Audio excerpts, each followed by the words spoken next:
Hey, this is okay, let me start that one over again. And trust me, you're no more nervous than I am. This is the first one. This is Pick One Photo. This is episode 1. My name is Chris Marquardt. The premise of this show is very simple. Let me show you. I invite a guest. The guest brings one of their own photos, and then they pick a photo from this page, and then together we explore. And without further ado, let me introduce my guest. Welcome, Jon Miller. Hey, Chris. Good to see you. How's it going? It's going well. This is a weird time we're living in right now, isn't it? It is. We are recording this. We'll have to date this. We're recording this on April the 22nd, 2020. And happy birthday. And my haircut kind of shows what's going on. What was the birthday thing? Happy Earth Day. Oh, Happy Earth Day. Yes. Oh, is it Earth Day? Okay. I believe it's Earth Day. I think I lost track of everything. So, Jon, you have the honor of being the first guest on this series. For better or for worse? I don't know. I don't really know where this will go. I've prepared all the tech side of it. As you can see, I have the idea kind of down. Actually, this is about a year old. I had the idea of doing something along these lines about a year ago. Initially, I thought it would only be audio, and I would edit a video with a slideshow on it. But now that we are all experts in video conferencing, that was kind of the impetus of.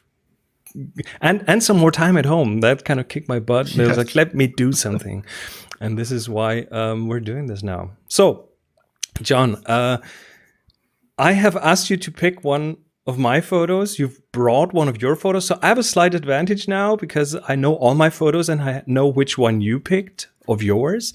But I have no idea which one of mine you picked. So maybe let's get that out of the way first. Which one of these did you pick? Give me the number. I'm looking at it right now. I believe it's number 15, the Rembrandt Aurora.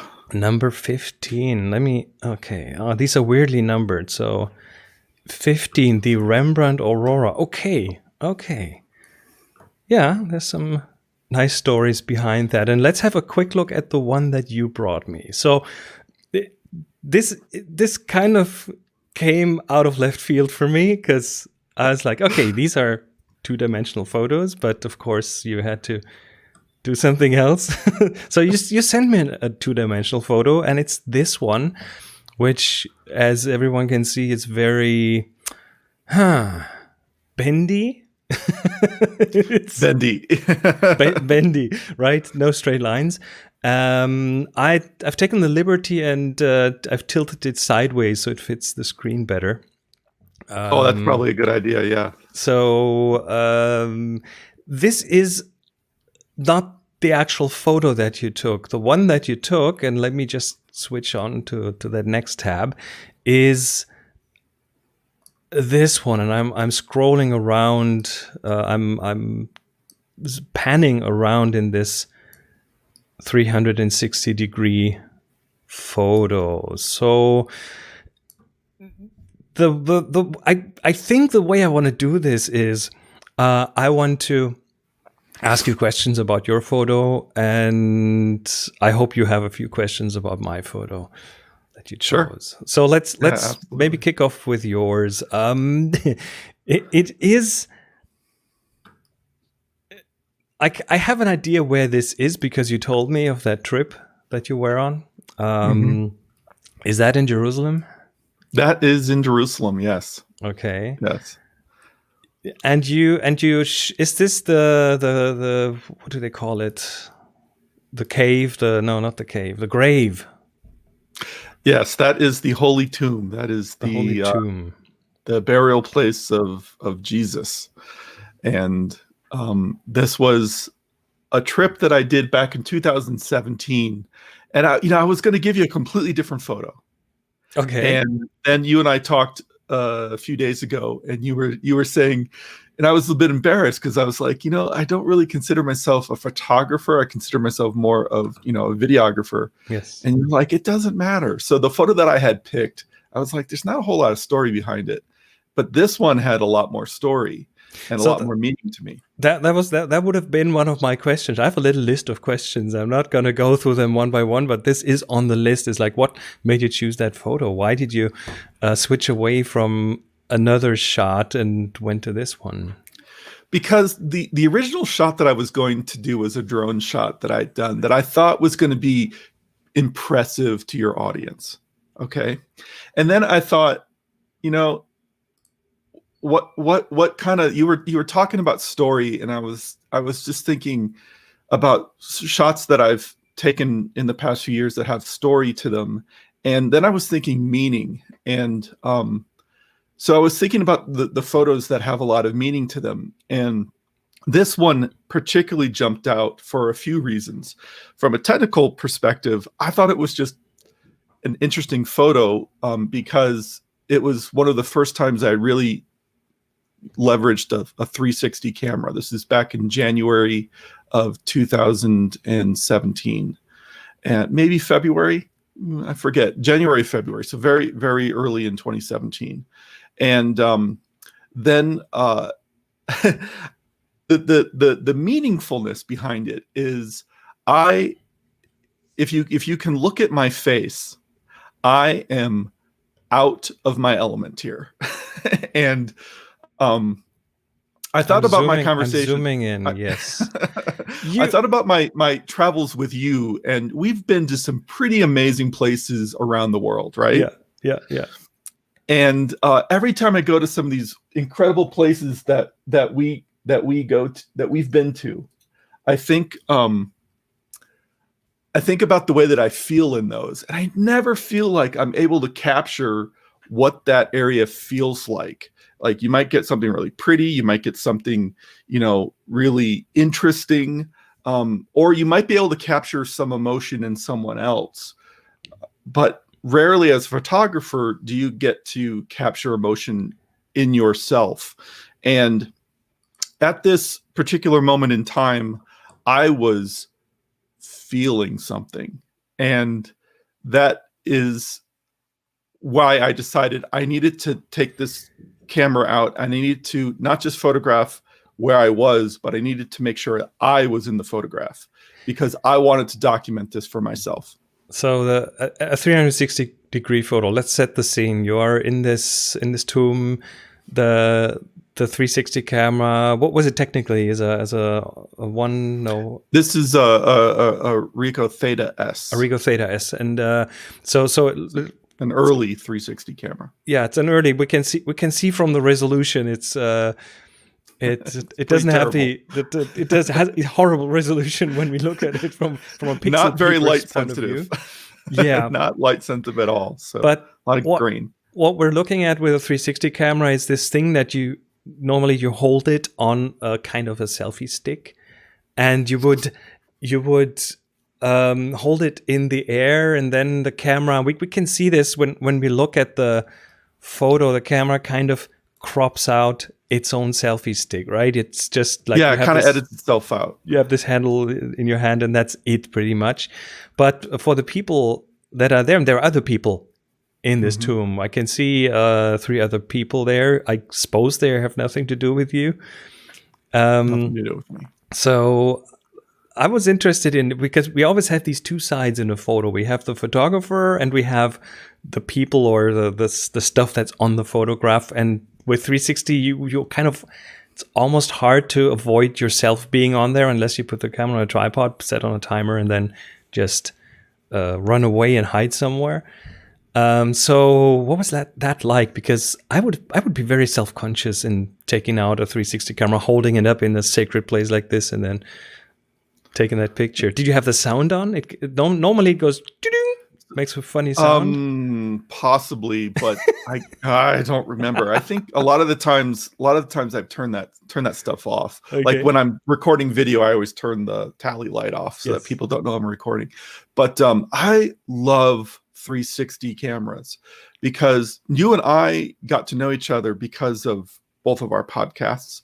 And you were a fan of my podcast. And at the time when we met, I was actively producing the Rest of Everest. And the Rest of Everest, the whole concept behind the Rest of Everest was to show everything you never see about an Everest trip.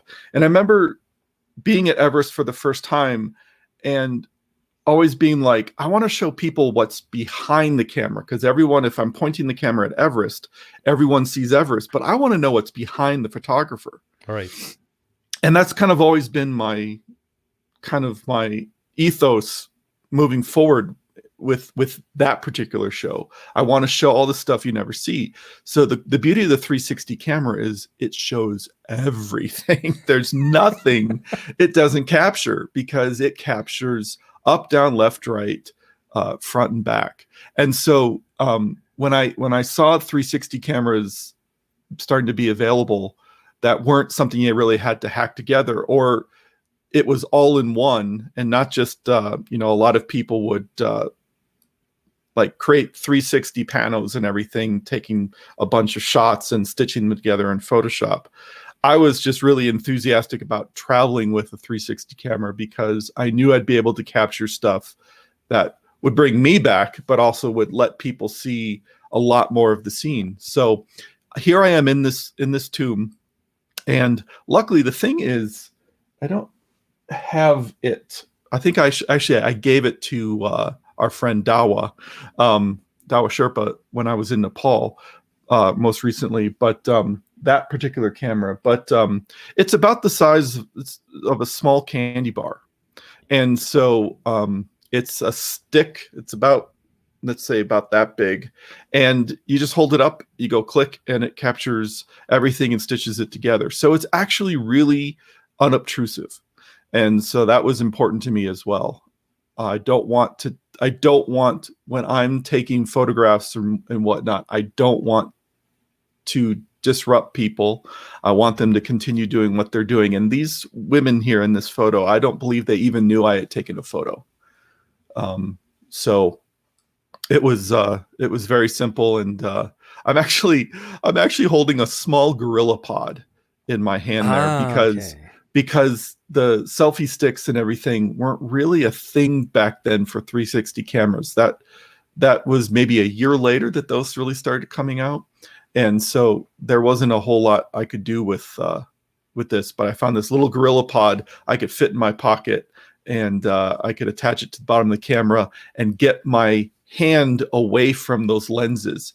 If you hit the shutter button with your thumb, all you get is a third of the photographs is your thumb. A big thumb photo, yes, yeah, I know. Yeah, exactly. Actually, it looks a lot more like this. Yeah. but using that gorilla pod got my hand away and allowed it to look kind of more natural. Still not perfect, but right. It's more natural.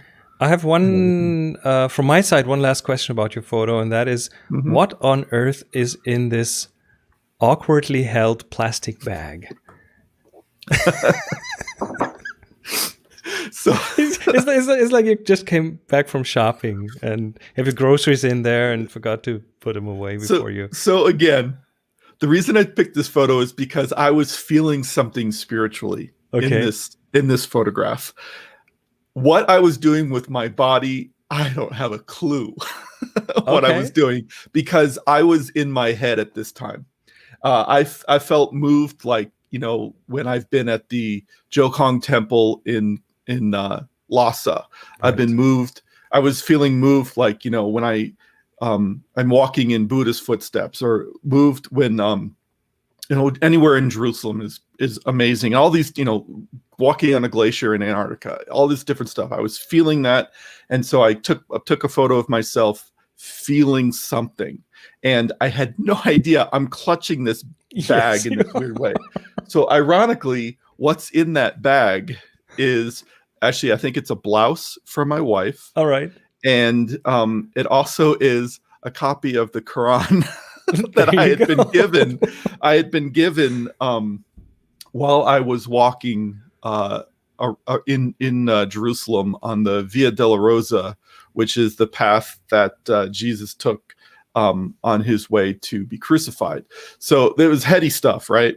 And so I just had this little bag in my hand, and again, it's the reason I love this photo is because I was kind of out of my body at the moment and not realizing I'm clutching awkwardly this plastic shopping bag and everything. So it was just it was a really interesting moment in my life. All right. Very cool. Thank you so much for sharing. Of course. That is, I love this. All right. Let's move on to the next photo. And yeah, I do have very vivid memories of that picture. Which I don't even exactly remember when that was, but it must have been at least 5 years ago. August 2016. Oh, you have that down. Well, again, another very important trip. Yeah. So help me out. Why did you pick that one? So I picked that photo because I had the honor of being there. I might even be in that photo. I think I'm the tall person in the red jacket with the dark hat on, holding a camera over someone's head. That might be me. I'm not 100% sure. It would definitely not be surprising if that was me. But so I got to be there, and seeing the aurora was a bucket list item for me. I'd always heard about it. I'd obviously seen lots of photos and video of it, film of it and everything, but being able to see it with my own eyes was something that I will always cherish. And that was just one of the nights that we got to see it on this trip. And so that was just a really important, another really important moment for me.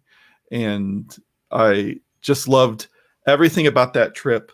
And that photograph was taken on the coast of Greenland. And obviously you're behind me if that is me. So you were there too. I was there too. Yes. So we both have probably very well, at least memories of that. Maybe not similar memories. I don't know, but memories of that moment, because it was really quite something. The aurora on that ship. It's the Rembrandt van Rijn that we were on. We had a group of, was it 16 people? So a big photographer group on the ship. And yeah, at one point someone comes down, or I think they had a PA system on board, and announced that there's an aurora going on outside, and everyone just drops everything and storms out, grabs the cameras, and it was a really beautiful one. I think at some time, maybe not the same night, I'm not sure, we even had a corona, which is a word that now has a different meaning, but I hadn't thought of that. It's a type of aurora where you look up and it pretty much shoots at you, looks like a crown, and shoots at you really really strongly. But this one was more subtle on the horizon. And up to that time, I'd never taken a photo of an aurora from a moving platform. Which, yeah, you'd had lots of experience with aurora before. I did, yeah, but only from land. So from land, yeah. Being on a ship on a moving platform is different because everything moves, and so I decided to anchor this one on the ship by using a tripod on the ship. So everything that was the ship was not moving. So we had these the railings and the sail and well, the people are kind of moving in this photo, and I believe it's like a 2-second exposure. And I try to time it really well. How long was the exposure, you think? I think 2 seconds. 2 seconds. And I timed it so that every time the ship was at a peak of its motion, I would take the photo before it came down again. So I tried to capture that moment where the ship moved least. But there is motion in the aurora. There's motion in the horizon. But the foreground, the ship itself is sharp. The one thing that the happy accident that I didn't expect was, excuse me, it was the the red light, the position light of the ship, you can see this in the foreground, which the ships have the red light on one side and a green light on the other, and it's very, very faint. You don't really notice it that well. But with a 2-second exposure, it comes out. And that added not just light on the people and the sail and the railing, but it also added this complementary contrast in the picture, which is the red versus the green. And then there's the blue Port skies. And starboard. Port and starboard. Yeah, port and starboard. And it's an RGB picture. It's red, green, and blue in the photo, and all three being very prominent. So it kind of feels like it covers the entire spectrum, which I like. You know, I had never thought of the RGB aspect of this photo. So I'm seeing it in a new way now, and it's completely in your face. That's so funny. It's totally in your face. The orange from the horizon kind of throws that a bit, but and then this is also heavily edited, which I had to in order to get it to where I wanted it to be, because of course everyone in the photo is holding a camera. There are cameras on tripods. There's smartphones out, and lots of bright light spots in the hands of people that were so distracting. So I took all those out, killed those displays, and then there were the stars. They were out too. And if you're on a moving platform, those little stars turned into hundreds of tiny little wiggly lines, and that just didn't look right. So I cloned out probably 200 little wiggly lines. Oh, really? Wow. I sat there for at least an hour individually cloning out little wiggly stars. Yeah. So I've always loved in this photo how all the rigging plays a very integral part in directing your eye and everything, and it frames the aurora beautifully. But also, I love how the wide angle lens that you're using means that the lines are going on the right side of the photo. They're going from I mean, that must also be just the angle of the rigging itself, but it's going from right to left on the right side and left to right on the left side, so that it's pointing towards the sky in such a nice way. That was only partially intended. I mean, I knew I wanted to shoot through that rigging with the ropes on the left and the right, but the way they kind of built that tent-like structure, that was it just happened because it was dark. It was not that easy. It was. I think I shot this with a 14mm lens on a full frame, so it wasn't that easy to put this all, like, it was cold. It was Greenland, right? It was dark, so handling all that in the dark wasn't that easy. And I think I took, I don't even know, a couple 100 photos that night. Yeah. Because you have to, because it keeps moving and things. So picking that one was a challenge in itself, because a lot of very similar photos. And then at one point I just went with my gut and said, that's it. That's the one, and the rest goes in the bin.